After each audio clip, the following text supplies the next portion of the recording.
Hola, continuamos con nuestro programa de reforzamiento de competencias en comunicación. En el presente video continuaremos con el estudio del cuento. Profundizaremos en dos aspectos, los tipos de cuento y la estructura del mismo. Desde el siglo XVIII ha habido muchos intentos de clasificación de los cuentos, todos muy arriesgados, porque son pocos los cuentos que se ajustan a un tipo en exclusiva. La primera clasificación se hace con base en el autor de los cuentos. Hay cuentos populares y cuentos literarios. Los cuentos populares son generalmente de autor desconocido y se transmiten por vía oral. Esta característica hace que existan diferentes versiones sobre el mismo tema.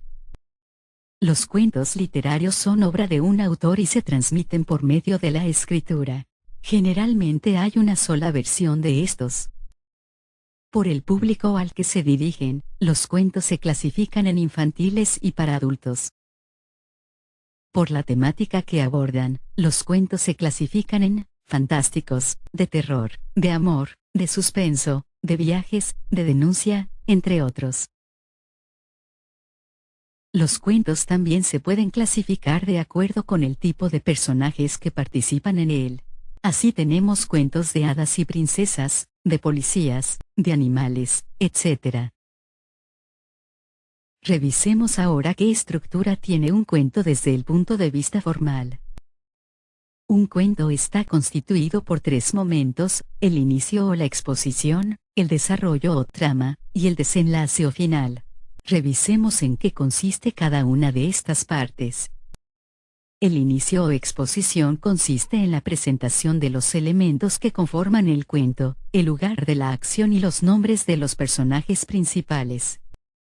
Esta parte del cuento se caracteriza por su brevedad, claridad y sencillez. La trama o nudo es la parte central y más extensa del cuento. Es en ella en donde se da el conflicto entre los personajes y suceden los hechos importantes. El desenlace o final es la última parte del argumento. Es donde se soluciona el conflicto de forma positiva y se deja un mensaje que le permite al lector aprender una lección. Concluimos este video no sin antes recordarte que estudiamos la clasificación de los cuentos y la estructura que estos tienen. Continúa revisando los siguientes videos. Gracias. Sigue adelante y reafirma lo aprendido haciendo los ejercicios que te indiquen tus profesores.